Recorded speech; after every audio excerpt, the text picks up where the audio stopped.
All right, welcome everybody to Pick Central, Barstool Sports' daily gambling show. We are live on the Barstool Sportsbook YouTube page, and going to be a fun week. This week, Brandon Walker out all week on business. I believe he's in Atlanta. People can make fun of me when I call it Hot Atlanta. Marty Mush is going to be out Monday and Tuesday, but we've got an awesome cast of characters today.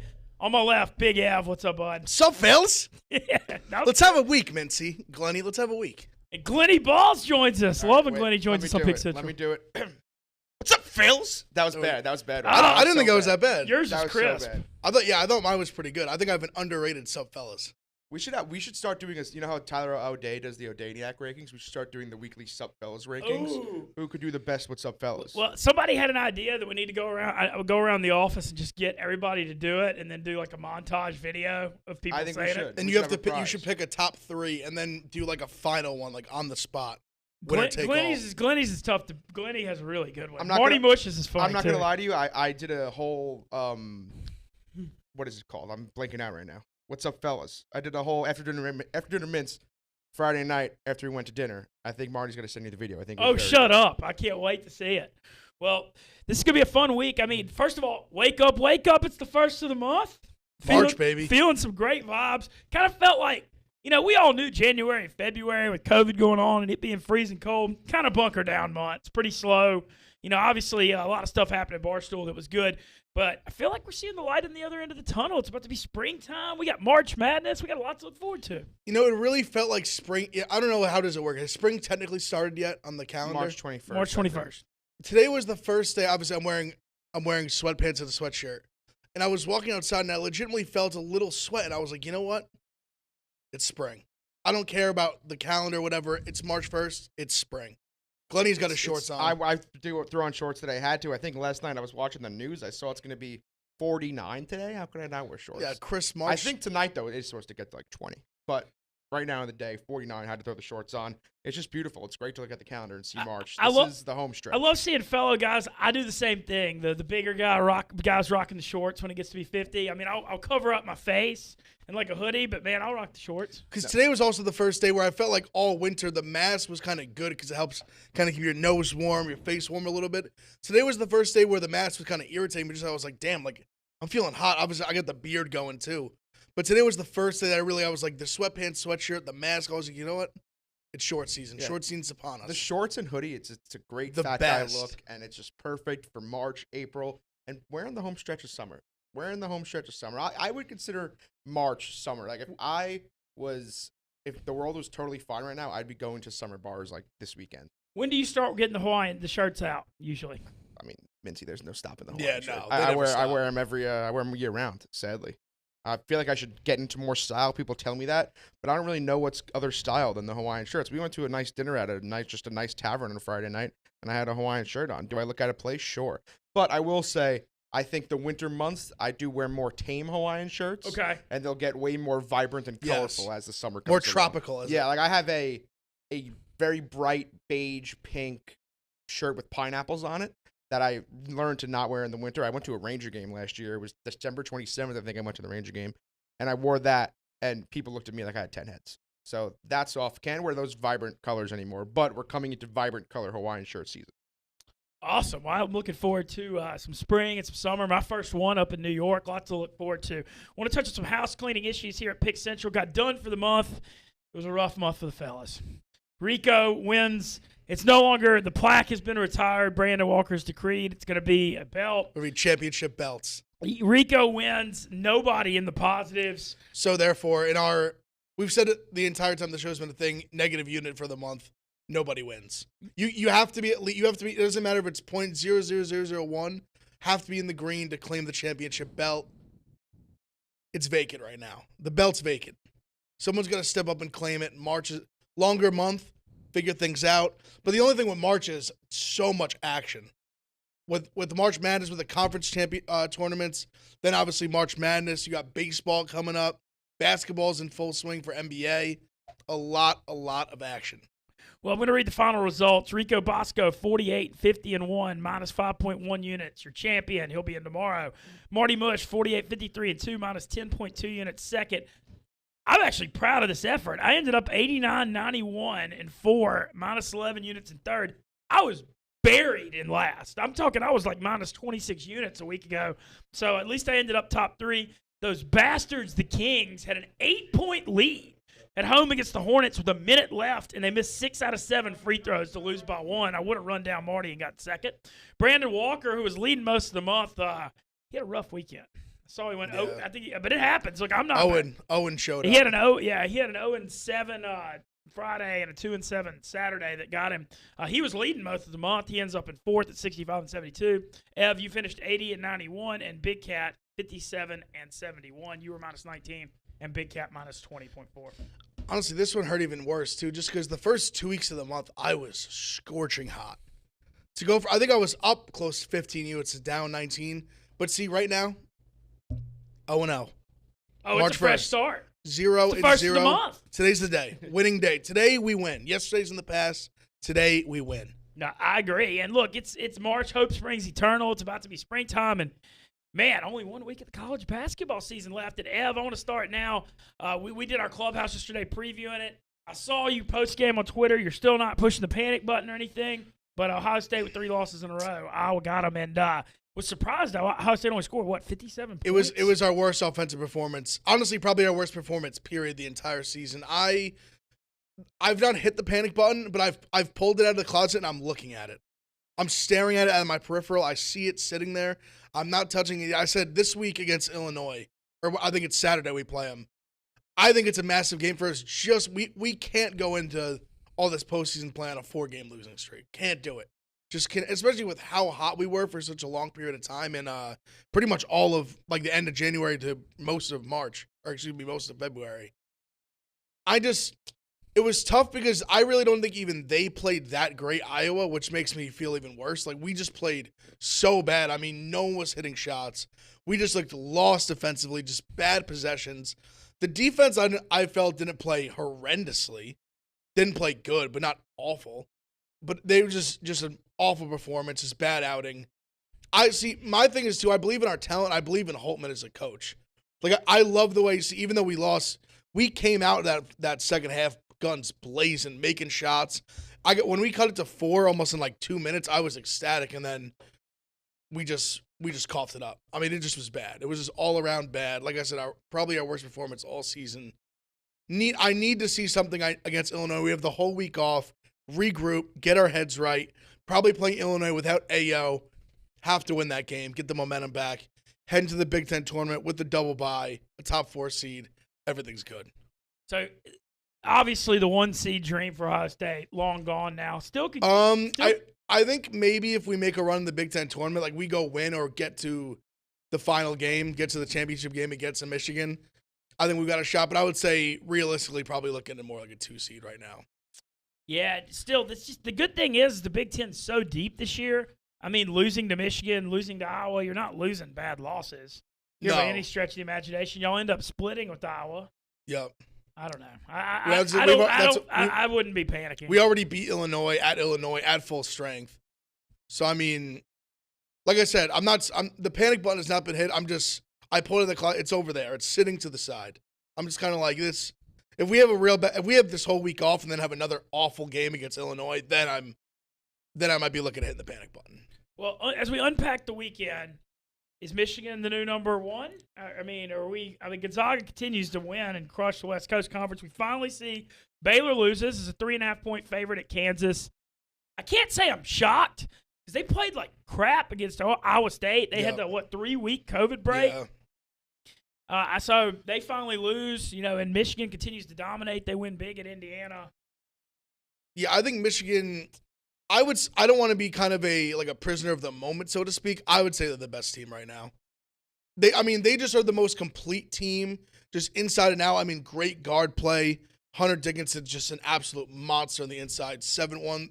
I feel like no one in the country really has a guy that can kind of stop that Smith and Dickinson pick and roll they got going. Like, when they really moving and shaking with that. Like, that was what killed Ohio State when we played them in the second half. I mean, once they got that going, we had no answer for it. They probably are the most complete team. Because Gonzaga, we've talked about it recently on the show, where they just haven't, since the beginning of the season, they really just haven't played anybody. And I do think kind of having that type of easy regular season can lull a team to sleep a little bit, as where Michigan, where they just keep playing just all these good teams like Iowa, Ohio State, all these good teams back-to-back, Indiana, like tournament teams, real teams that can make a run in the postseason. It's just such a different regular season for them when they're getting battle tested every other night. Where Gonzaga, every single team they play, they're a 25-point favorite, 30-point favorite. And even if they get competitive a little bit early in the game, they still end up winning the game by 20 points. They score 85, 90 points. Because it's going to be interesting to me when Gonzaga, especially, they're going to be a 1 seed. But when they get to that second round game, when they play like an 8-9 seed, where that's probably going to be like a good Big 10 team, good Big 12 team, middle-of-the-road team, and they're going to get a competitive game in that second round, it's going to be interesting how they respond. Yeah, it's just weird for me because Gonzaga, they always load up their front schedule, and they do well. But then, the bulk of their season, you just play all these crappy teams, and then you have to step it up in the tournament. I'm a Gonzaga guy. I'm a sucker for Gonzaga. I love Gonzaga. I think the top 25 just came out. They're still number 1. Mm-hmm. If I was a betting man, I'd be betting Gonzaga to win everything. I mean, I love Gonzaga. I don't know why I do. I'm just kind of a Gonzaga nut. I just love them. I think they'll be great, and I'm excited to see how they actually do. I want to see them win. I want to see Mark Few win. I want to see them win one, too, because what's crazy about the Zags, their first Elite Eight was 1999. Yeah. This has been going on 22 years Mark Few's a fucking fantastic coach. I want to see him win a national title, and I think if they're going to do it, this is probably the year with all the blue bloods sucking. Yeah. No, I don't disagree with you. I mean, they've been wire to wire pretty much the number 1. We're only speculating just because Michigan's been playing so good in the Big Ten. On the Baylor front, maybe this is good for them that they lost at Kansas and are playing a little bad out of COVID. Maybe this will kind of relight the fire because they were dominating the Big 12. I win about an average of 24 a game. But it's just a weird year. When you get a 2 or 3 week break in the middle of the season, I mean, it kills your momentum. I'm curious to see how they respond. See, also, but I guess to the contrary to that a little bit, Michigan had a big break too, and they haven't skipped a beat. No, they had that bad first half against Wisconsin, and then they came out and got them. And they had a weird layoff where they didn't even have COVID. Michigan, like one team in their athletic department got COVID bad. They just shut down the entire athletic department. So to my knowledge, no one on their team actually even had COVID. But they pretty much just had to sit out for 2 or so weeks for no reason. I mean, like you said, the bad first half against Wisconsin. I mean, all they've done is just beat ranked teams since. They've played pretty much every team they've played since then is a tournament team, and they beat them all handily too. Even with Ohio State, like we played well, and they at home and they still beat us. No, they're an unbelievable team right now. They're going to be a fucking tough out. I want to mention the Caden Cunningham performance on Saturday. I know he's a big fan of Barstool Bench Mob. And, 40-10 in a college game. They won at Oklahoma in overtime. That was an insane performance. I mean, we talked about it in Clubhouse a little bit yesterday. I mean, he just had that, when you watch especially the second half, you just saw the future NBA star in him. The way even like down the stretch, overtime, they would just give him the ball, even double team, fighting through traffic to the hole, making jump shots. I think he made all of his free throws, but one he shot over 10. I mean, he was unbelievable. I mean, that was a game where he legitimately carried them to victory because Oklahoma shot the ball pretty well most of that game, and they really didn't. And they didn't have one of their better players. Oklahoma State did. I mean, still to win that game was impressive. That guy's the real deal. I mean, you don't see a 40-10 game in college often, and then this unique world we live in, rematch tonight. Yep, I love it. Rematch to Bedlam 2 times in 3 days. Man. Best word in college sports, man. Bedlam. Gets me hard. Love it. I know it's not football, but still love it. It is a good one. This year, in basketball, it's fucking awesome. They're both awesome, and they're both fun. They're teams that are fun to watch. I love Reeves on Oklahoma. I'm going to be on Oklahoma State again. I was on them on Saturday +5. I think it's like a pick'em type game today. But yeah, they're +1 and a hook. But it's crazy. Glenn, I'm curious. Your New York Times? I saw you. Do you pull for St. John's? I'm a huge St. John's guy. Okay. So St. John's, obviously, they were great in the 80s. Like, all the Long Island dads love St. John's. So, like, my dad loves St. John's. All my friends' dad loves St. John's from Chris Mullen those days. Chris Mullen, Mark Jackson. So, St. John's just absolutely sucks. They're a horrible program. They have been They still play in the Garden? For a while. We play at the Garden for our big games. Okay. It's very dumb. Because we have a great arena, too. We have Carnesecca Arena in Queens. It's a nice little tiny gym. And it's so much fun to go to games. I went to a game last year against Butler. Went to overtime. It was fantastic. It's so much fun. But then the really big games we play at the Garden, which kind of sucks a little bit because who wants to go to a half-filled arena? So if we're playing Villanova or shit like that, it'll be at the Garden. Nova, Seton Hall. But yeah, I mean, I love St. John's. I'll follow them at the beginning of the year, and then we suck. This year, we were horrible. We won, I think, 5-6 games in a row. Got totally back into it. We're 500 in Big East play. Needed to win 3 of our last 4 games. And what did St. John's do? A classic St. John's move. 11-point favorites at home, lost to fucking DePaul.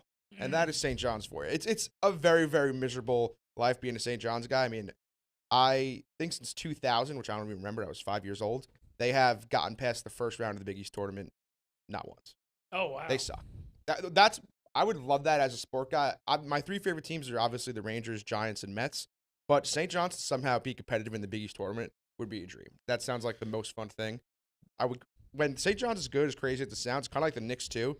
People fucking follow it. And when the Knicks are good, people freak out. People follow it. When St. John's is good, it's the same way. It's obviously not as big of scale as the Knicks, but it's the same way. So I would like to see St. John's just somehow make a run in the Big East. Well, we can follow up with that because the Knicks being pretty good is a thing. Yeah. The New York Knickerbockers, 4th place in the East, above 500, hang the fucking banners. The place is going nuts. They win a back-to-back in a rat game that everyone said they shouldn't have won. They win above 500. It's something that no one's talking about. Since Bobby Shmurda has been released from jail, the Knicks have not lost a basketball game. That's a fact. How many games is that, 2-0? I want to say maybe 4. 3 or 4. I would say so. The Knicks are one of those teams where I feel like they play every night. Every night I turn on my TV and the Knicks. I want to say, since he's been out, I want to say 3 or 4. But I mean, they're just like, I've talked about it so many times. They're just fun to watch. And I said, the thing about this Knicks team that I think is really resonating with Knicks fans is it was a very organic build. Like, we don't like, all these guys are literally either just draft picks or like middling veterans who really like other teams didn't really want, or like a Julius Randle where he kind of like didn't pan out. We gave him a little bit of money on like a 1-year deal, gave him another deal or like a 2-year deal, came back. Yeah. He literally is, there's being a lot of jokes being made stuff. He is legitimately playing just out of his mind right now. This Knicks team feels very similar to the last time I actually enjoyed following the Knicks. The fall of 2010 before they traded for Melo. Yes. When it was like Amari and Felton. Landry Fields, Raymond Felton, Wilson Chandler, Timothy Mozgov, just a great fucking team, like an actual team. And so that feels very similar to that, which is great. Like I just said, when the Knicks are good, people fucking freak out. So it's very cool to see. Hopefully they don't trade the whole team, though, for a Melo type guy. I hope they never do that again. See, that's what I was going to say. So sad. I lost interest when they traded the whole team. Probably one of my favorite years watching the Knicks was that, I think it was like 2012, 2013, when Melo had his career year, JR had his career year, Tyson Chandler had his career year, and we were the 2 seed. But this team is different because that was obviously, we traded the whole team basically for Melo. This team is super organic, kind of how Glenny was saying with like Mozgov and like Wilson Gallinari. Chandler and those guys, Gallinari. I always like Gallinari. Like this team is very organically built. Like we didn't sign, which that team had Amari, but he came on his own when no one was coming. He was the first star to be like, I'm going to the fucking Knicks. And the reason I think I'm so excited about this team is I think this is the team that can get a guy like that to come again. Where the last few years we've had these pipe dreams of KD and Kyrie and all these guys coming, which I think in reality was never going to happen in the state of the organization. But right now, with this team and this core, this base, Julius Randle has basically become now that if he keeps playing like he is now, he has become that guy. And if we could add another guy with our RJ Barrett playing really well and all these other guys, like these young guys coming up, I mean, we can be a legit team. We add an all-star. This is a team that can legitimately compete in the East. Look, I enjoyed, there was a lot of talk online. KFC was tweeting about it, about how fired up New York was when they got to 500, 17-17. I just want to go off on the people that were hating on it. Look, sports are supposed to be fun.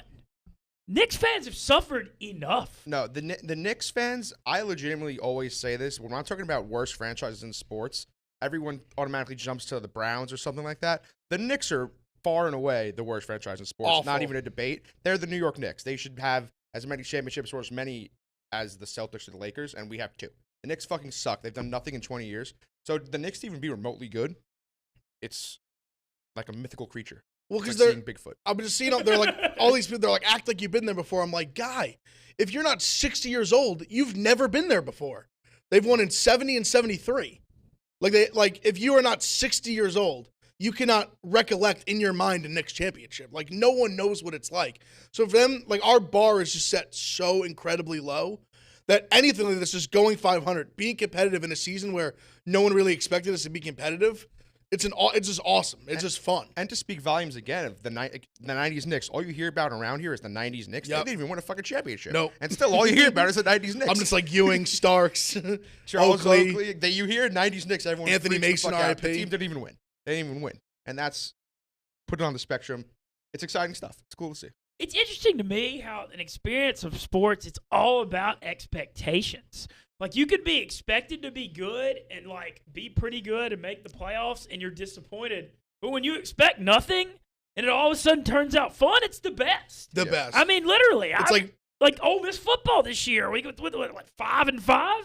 It Most literally. fun thing ever. Yes. Let's I go, mean, Rebels! Go Rebels! But I mean, it's just funny. Like, if you're expected to be crappy and then it ends up being good, and you are a fun underdog, it's the best. I think it's especially good, like you said, obviously, when you think you're just going to be absolutely dog shit, and then you're anywhere decent, because it literally feels like you're playing with house money at the casino.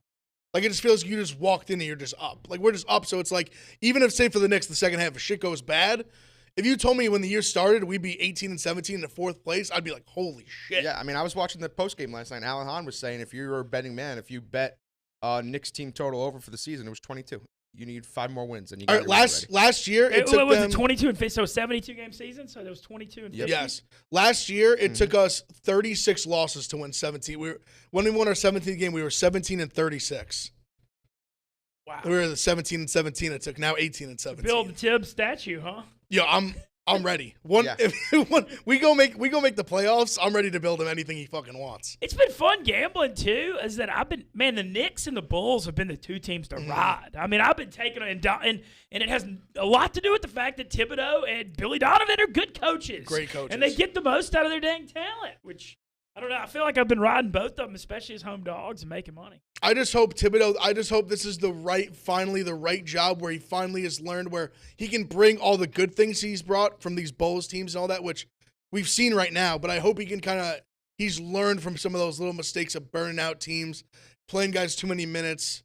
So it seems to me even just the way he's kind of handling this team, he has learned. But we also don't have besides Julius Randle, we don't have that guy that I guess you need on the court 40, 45 minutes a game. We don't have the Jimmy Butlers of the world, that kind of thing. But I just hope he can kind of take all the good things he had and then incorporate some of the things maybe he learned from mistakes and make this a long-term thing for real. Look, you got some good young pieces. Barrett, Emmanuel Quickly. I know there's a lot of excitement about him. And he's awesome. And need Dallas to keep playing like shit. We have their draft pick this year. So if Dallas we need Dallas to just tank a couple first-round picks, keep building on this thing, maybe add a free agent. Knicks are a real contender.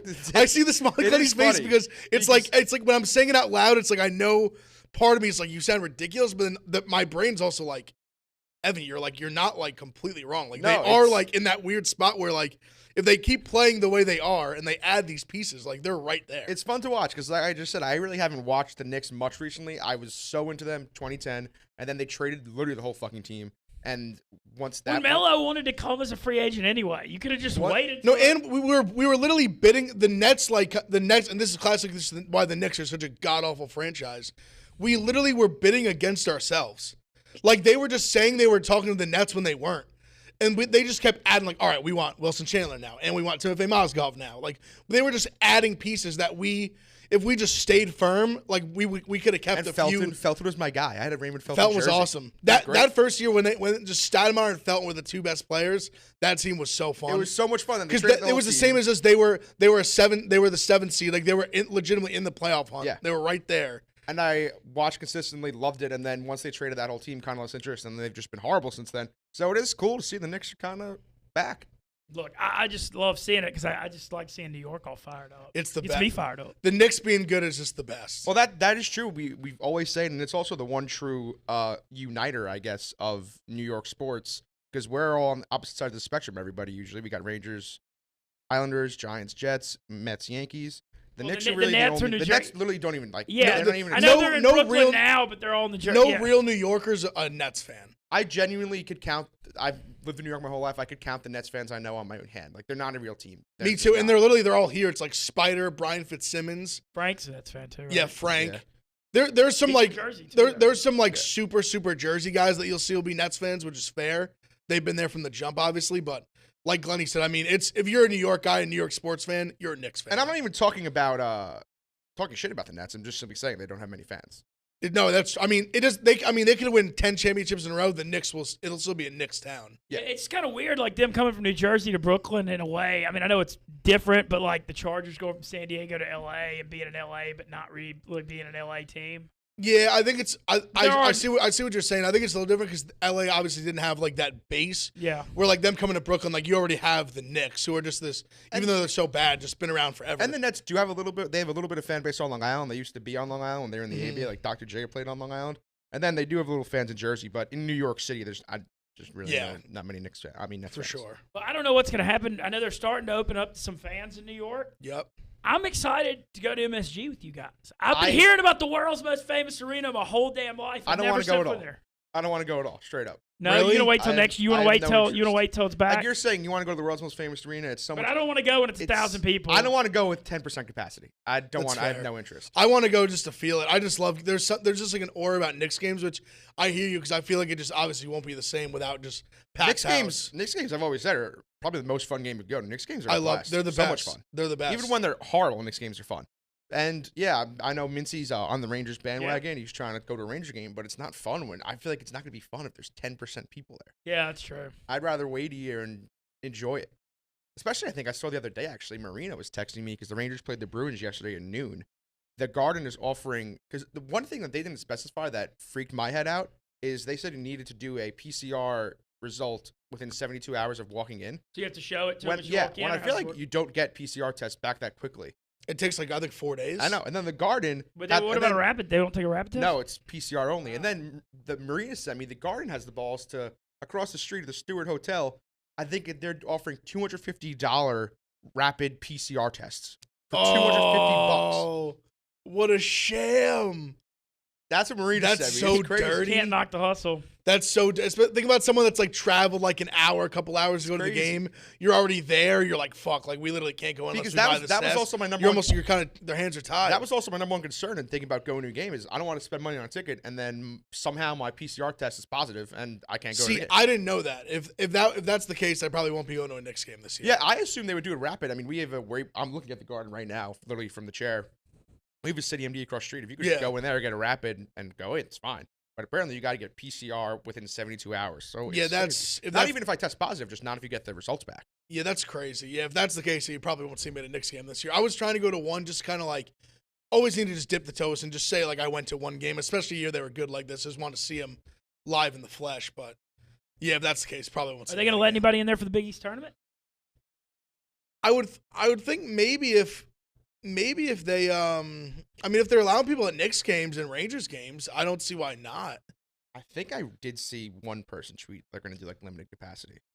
Because that could also be a spot where I see maybe they say just like friends and family type, and then like a few others, but who knows? I guess we'll find out. Yeah. Speaking of Big East, Nova kind of got knocked off a little bit yesterday. Yeah, I lost literally like every bet yesterday. They were the first bet of the day at noon. God, do they look awful. Did you so Ev was on Clubhouse yesterday. Ev watched Ocean's 11 yesterday for the first time. Oh, really? Yes. I only watched it for the first time last year as well. Fantastic movie. Literally, I woke up super early, like 9 a.m. I was like, fuck it. Got a few hours till college basketball. So it got brought up somehow on the show last week. And I did the weird where everyone was just talking about it. I kind of just like tucked my head behind in my legs and just like didn't say anything because I hadn't seen it. And I felt like a loser. But now I've seen it. Great movie.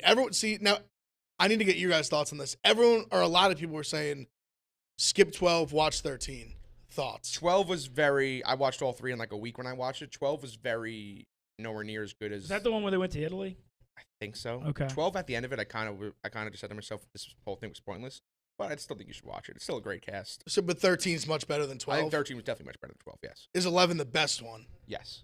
But 13 was also. Because I also saw there's an Ocean's 8. Does that take place is that like almost a prequel to 11's? So Ocean's 8 was theoretically a sequel. So that was the.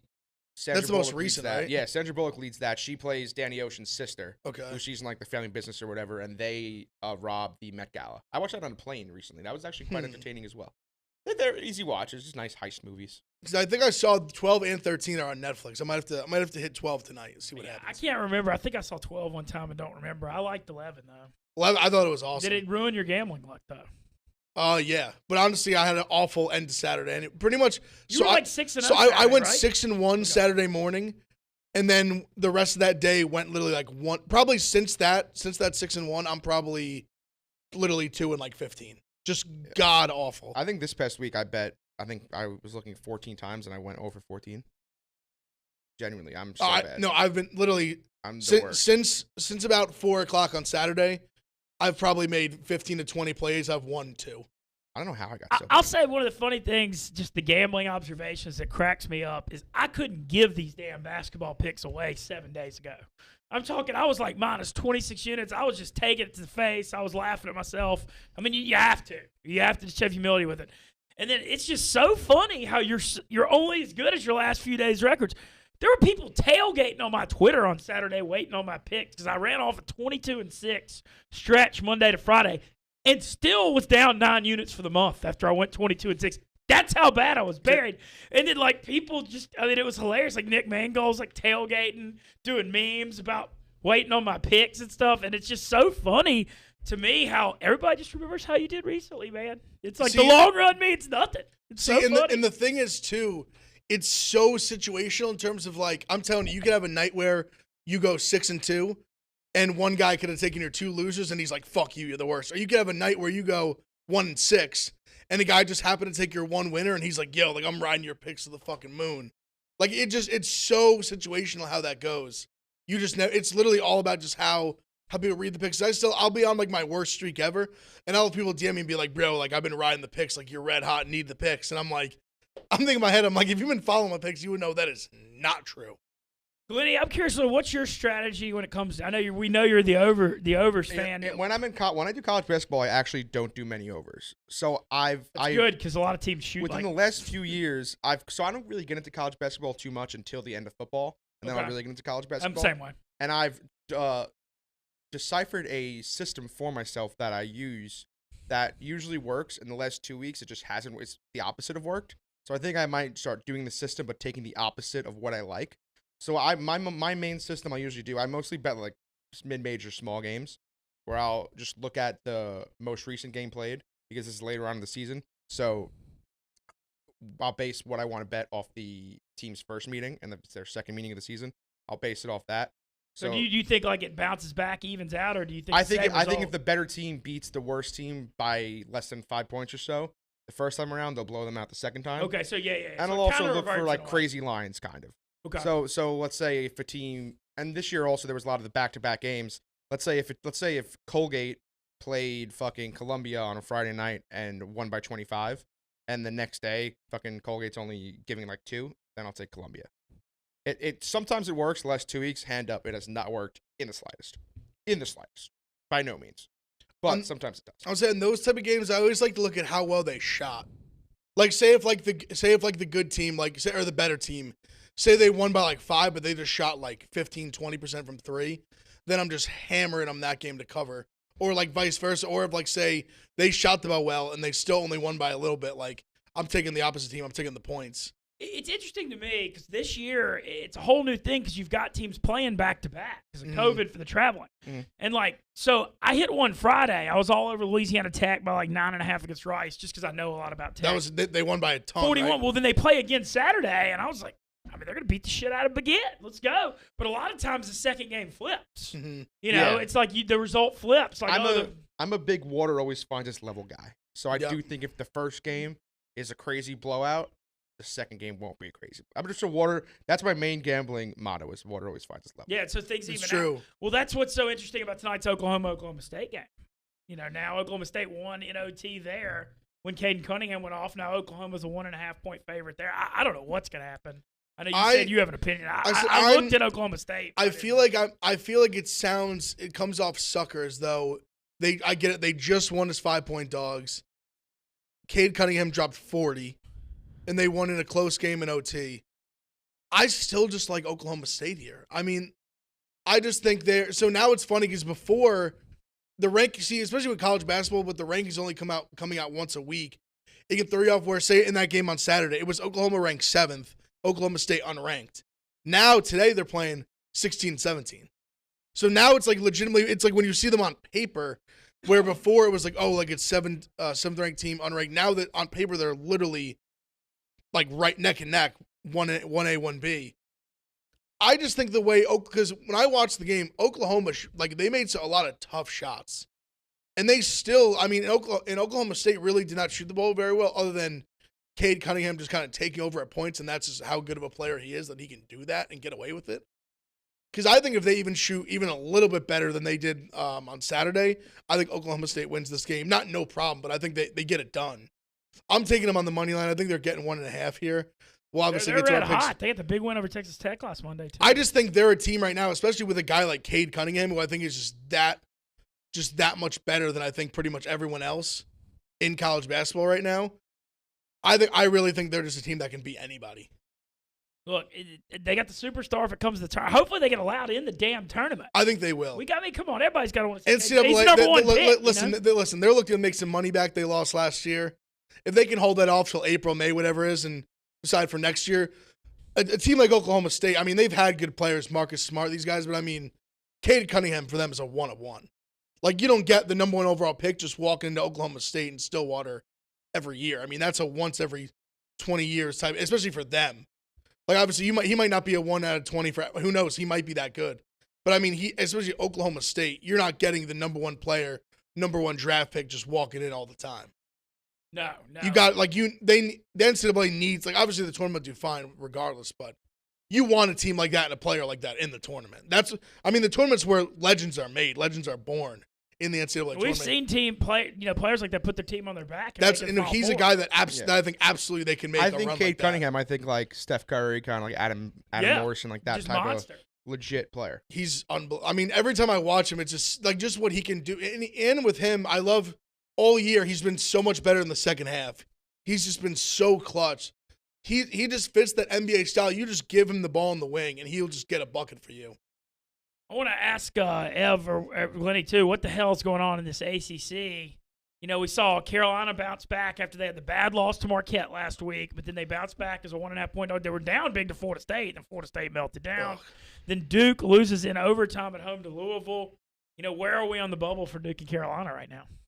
I think Carolina's in a pretty good spot probably now, especially, they got a tough game tonight. Where I actually like Syracuse in this game. I think they're 10. I think we'll get there. I think they're 10-1 at home. Who did they just lose to? Kind of bad loss. Georgia Tech. That's who. Georgia Tech's actually pretty pretty good team actually, but still just tough loss for them, especially when they're on that bubble sort of as well. I like Syracuse here, but I think North Carolina wins tonight. I think they're in a good spot. Duke, on the other hand, now losing to Louisville. Now I think they're in it's going to be tough for them. I think the only way Duke this all is kind of pending the fact that Duke is Duke, and that if they can win maybe a couple games in the ACC tournament, that obviously they're another team for viewership that the NCAA will just want them in the tournament if they have any excuse to put them in. But I think at this point they're going to have to make a deep run in the ACC tournament. They're going to have to go knock off one of those teams like Virginia again, knock off Florida State.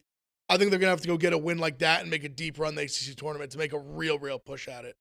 I think that's fair. I mean, I know they were getting it together. I certainly gave them credit for some of their wins they had lately. It seemed like they were winning more without Jalen Johnson, but that was an inexcusable home loss. No, and they looked flat on. They got lucky to get it to overtime. They did. They just looked flat the whole game. I watched that game. I was on Louisville and I was freaking out because that was the league that afternoon. That was the one game that I actually won and covered, and they were winning. I mean, what were they up 5-6 late of the last minute, and then Duke just tied it up, and I was like, oh, here we go. They're not going to fucking cover an OT.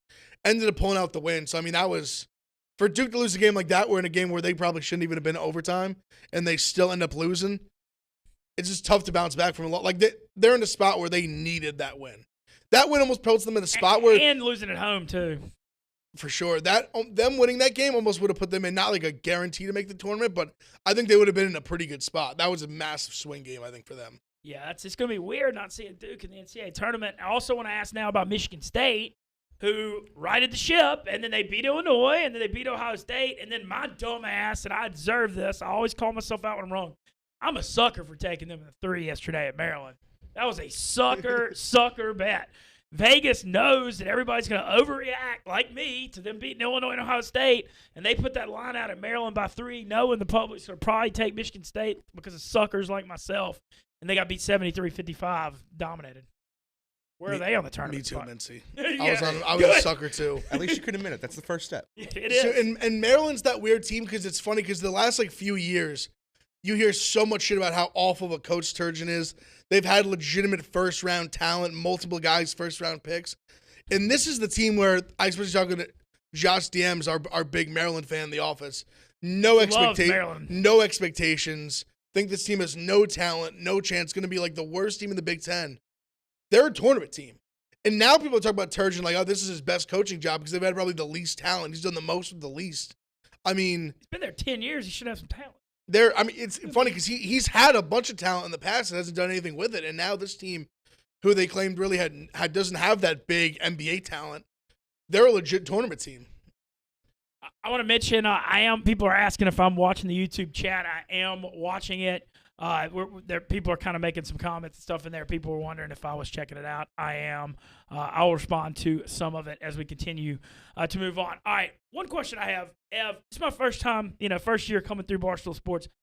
Conference tournament week next week. Is that y'all's favorite gambling week of the year? I guess I like the first 2 rounds of the tournament more. I think it's low-key. Might be better than the first round. What is it going to be like in the office all day, every day with these games going on? It's going to be insane. I remember, especially this is a couple years ago, going back in the old office. It would just be mayhem, especially because we'd be literally in the middle of that office in the old office, watching all these games with just absolute mayhem going on. There's 10 games going on at once. Everyone's got so much bets, so much action going on. I think it is. I said it. I think we talked about it a few weeks ago. We were talking about kind of like the best sports days and like underrated. I think that is the most underrated sports week of the year because there's as many games as the NCAA tournament. There's more. It's just literally just noon. It's just noon to midnight every single day. There is. It's up there for me. I mean, I think my top sports day of the year, I think it's going to be an unpopular opinion. I want to hear it. But at the end of the day, I'm a college football guy at heart. I think a good New Year's 6 day is maybe my favorite. I think it used to be, but it's lost. I'm a whore for bowl season. Yeah. I am too. Lost. I know, and I know me and Mincy, obviously, we're all huge. There's 3 of us. We're all huge college football guys. I think with the college football playoff, it definitely has taken a little bit of that luster. See, I still love it, me personally, and I think the 3 of us here do as well. But I could see in the kind of like the overall public's viewing of the New Year's 6, I could see why it's lost some luster just with the college football playoff. It just feels like those games, they just don't matter as much. Even conference championship Saturday is a great day. No, I love that, and I like the Labor Day, the opening, especially now that teams are being encouraged to play the tough non-conference week 1. You get those huge Labor Day games.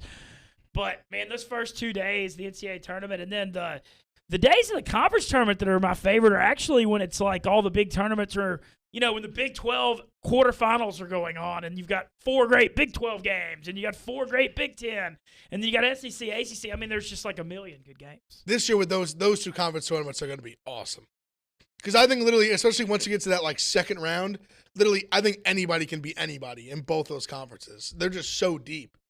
I really believe anybody can beat anybody in those on a given day. Well, we're going to look through later in this week. We'll look at conference tournament odds and stuff because that'll be a whole nother conversation. But that'll be a lot of fun to break down. And, man, I just can't wait for March. This is so interesting today, March 1st. I feel like the seasons are changing. I kind of mentioned it when the show started. There's a lot of positive vibes are just very high right now. I feel it everywhere I go. Yeah, I'm just trying to see if St. John's can repeat as Big East tournament champions. Did they win it last year? Yeah. Holy crap. They did. I didn't. Nope, true. Oh, yeah, because they didn't have it last year? Nope. They were beating Xavier at halftime and got canceled. They actually, they played. The game literally got stopped. That was the one that got stopped? They were winning at halftime. People forget that. Glennie, honestly, don't see it's weird because St. John's had such a hot stretch at one point this year where they were on fire. They beat Villanova. Posh Alexander. Dude, I love that guy. He's fucking insane. Love that guy. Next year, I think he's a freshman. I think Alexander and Champagne are going to be both first team all Big East preseason. They're going to be very good. St. John's is one of the more fun teams to watch. They go so fast. Super high scoring. That's also don't play. Mike Anderson's coaching them right now. Yep. Yeah, they don't play. Old 40 minutes of hell. They don't play. Never had a losing season, Mike Anderson. That's my guy. They don't play a ton of defense, but I'm telling you, I love Posh Alexander. He's so good. Great name, great player. He's just got he's the classic point guard that he wears the short sleeve T-shirt under the jersey. Mm-hmm. Guy's a stud. I mean, you can tell they have a lot of talent. I think they only have one senior on the team. They'll be good next year. What are your Champagne, a junior? Champagne's a junior, I think. Yeah. Because I think he's a transfer. He'll be back. I don't think he's going to come back. You don't think so? I think he's going to come back. And with Alexander, he's going to come back and try to pop some bottles. Yeah. Champagne. Yeah. And crazy, his brother's the leading scorer. We actually have a game at the Garden next year against Pitt. That'll be awesome. Crazy that he's the leading scorer in the Big East and his brother's the leading scorer in the ACC. I see Tony McMahon in the chat saying you were up against Creighton last year. Yeah, I know. He won the Big East tournament last year. Literally won the tournament. They Go Johnnies. What? I just can't even imagine what New York's going to be like, hopefully, in 6 months. Just living here. I mean, I feel like, I know that's another topic, but I came here in the middle of COVID, so I feel like I live here, and I don't really know what it's like. And I think it's going to just be... I hate New York, even if it's, like, fully going. Do you? I'm an anti-New York guy. Yeah, see, I grew up upstate. I grew up 45 minutes, an hour north of the city, so I grew up in that space where it's like, we still have kind of that... It's the suburbs where you have that New York attitude, New York vibe. You can get down here in a day trip whenever you want.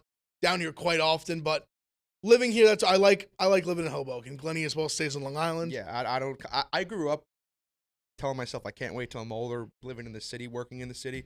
Now that I work here, I'm like, I'm all good. I don't need to live here. I'm happy with staying on Long Island. Hoboken's good for me. I feel like I'm just going through like a weird experience, but in a good way, where like the Barstool thing is so public and so out there and so national, but I actually live like a secluded life. Like I just come to work and go to the gym and get to-go food and go home. So it's like weird. So it's like a sheltered life, but it's so big on the internet. Especially because you kind of missed obviously where like see we're on obviously 7th Ave here next to the Garden. I mean this like pre-COVID, this is like the block.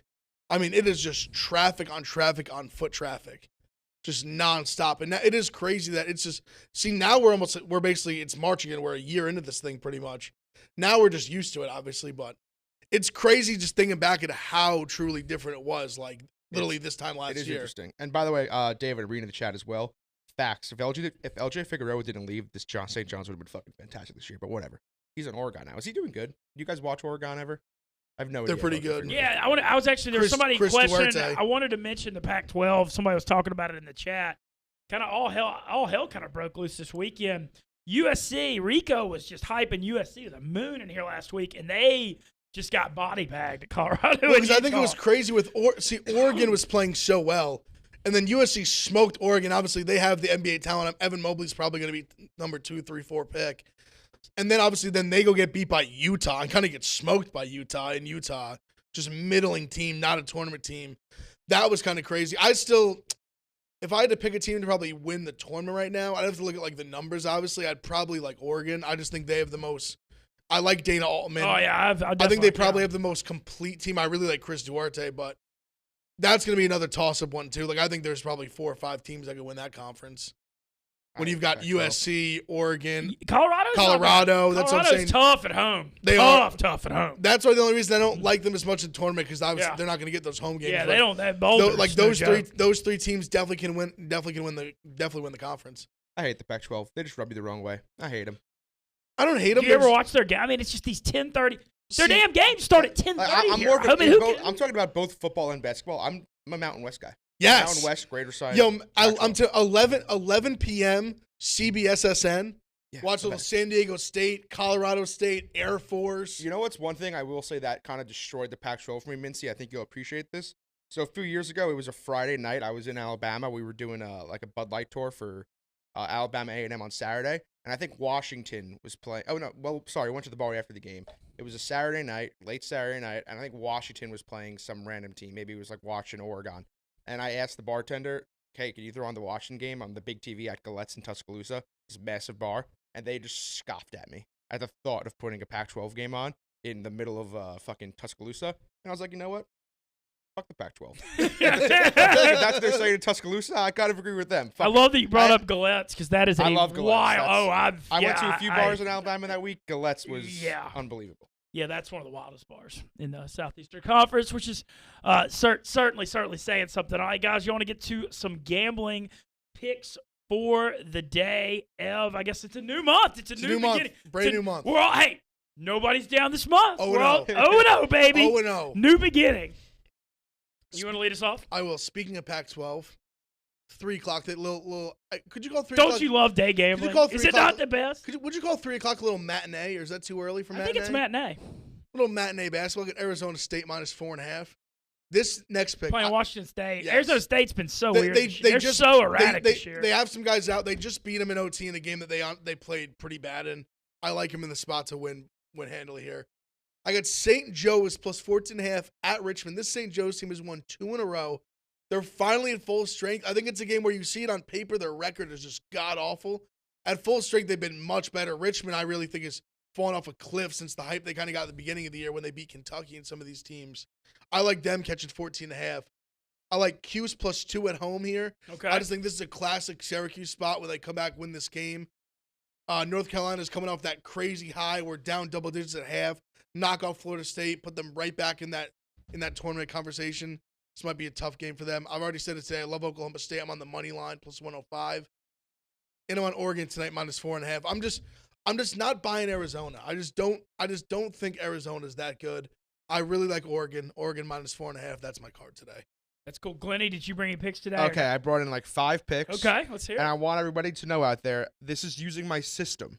My system has not worked in the last 2 weeks. So if you want to trust me, go with me. If you think Does I'm it work idiot, long term?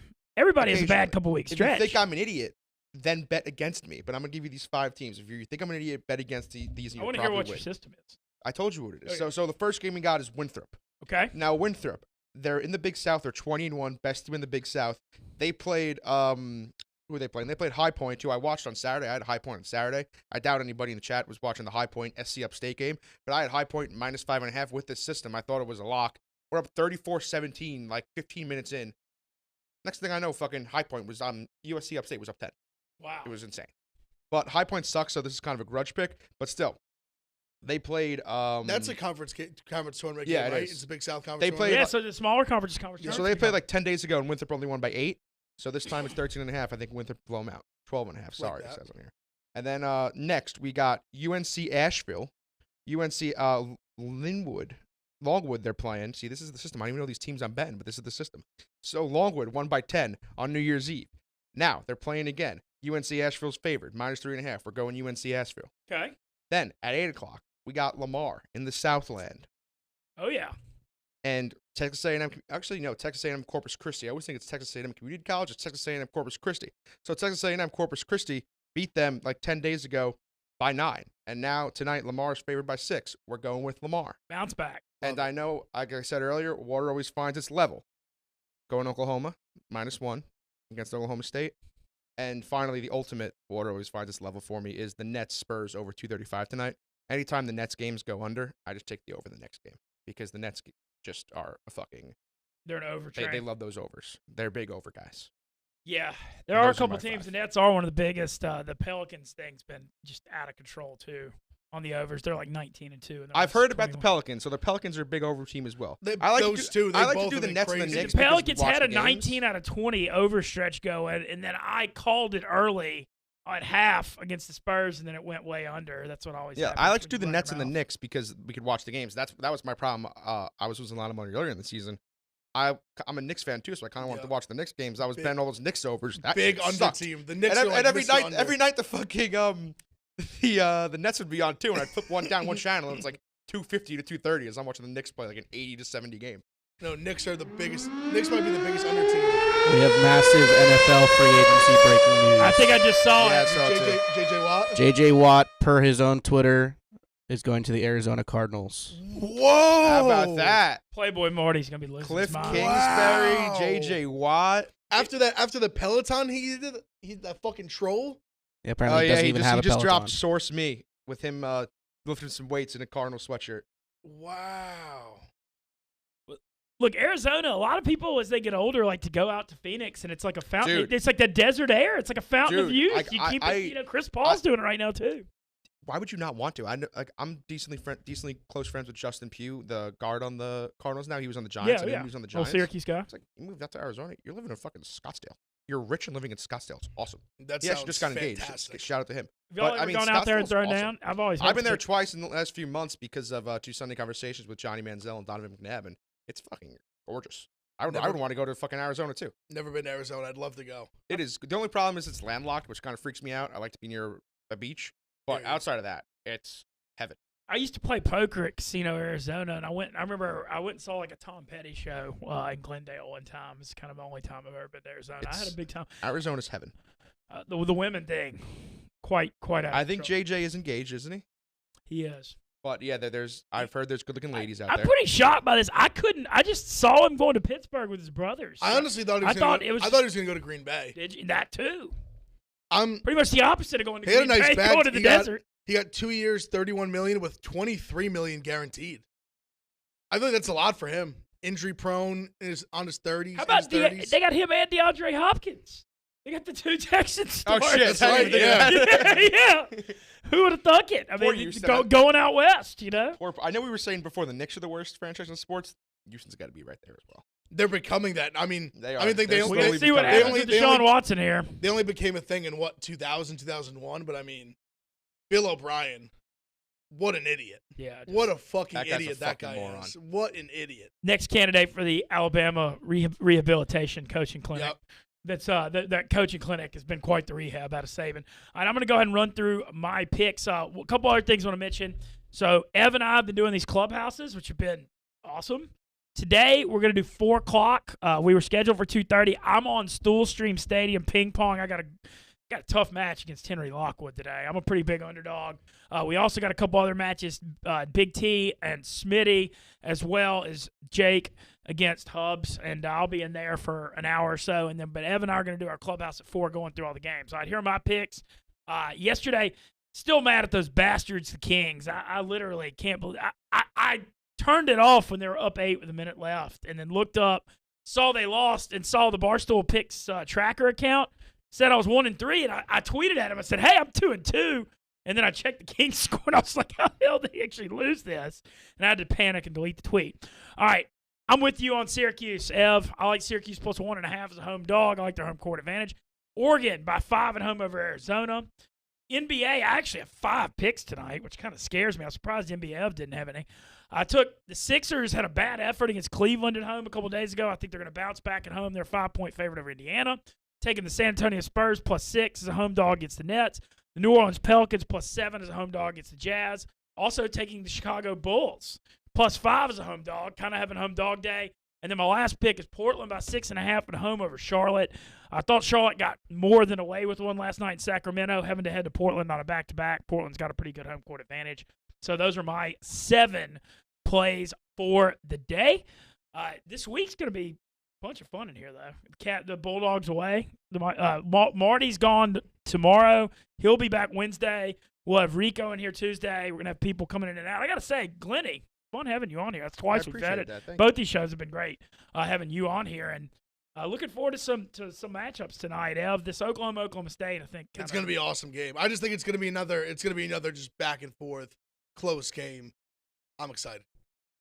Yeah, I am too. And just the small conference tournaments you mentioned, Big South starting up. Man, I love the small conference tournaments. There's nothing like those championship games where it's literally your life is on the line. There can't be more on the line than being a small school conference playing to go to the NCAA tournament. It's like the ultimate life dream. And it's so fun to me watching sports when a game means so much. It's like the anti-watching Major League Baseball. No, it's like what you said, where it's like these kids they were the best, probably the best player on their high school team. They're Division I scholarship basketball players. Especially going to these small schools, it's like your dream is to hopefully just have a chance to win your conference tournament. Mm-hmm. This is it. Yeah, there was when I was at UAlbany, I think, I don't know if you guys remember this, UAlbany had a buzzer beater to go to the tournament. The 1 year I was there, it was fucking insane. This kid, Peter Hooley, he was from Australia. Crazy story. His mom had recently passed away from cancer, and he just nailed the shot, buzzer beater, and Great Danes went dancing. Fucking place was going wild. God bless him. It was going nuts, the campus. The Danes. The Great Danes were SUNY going Albany. dancing. SUNY Albany. Oh, speaking of, by the way, I know you just mentioned baseball. The rumors are saying that first inning no runs may be back today. Wait, what's going to be back? There's baseball Glenny! Wait, That's low-key my favorite. My favorite bet is first inning no runs in Mincy, MLB. you got to get up. We used to literally have a crew of us that would, like me, Glenny, Marty, Jeff D. Lowe, a few guys.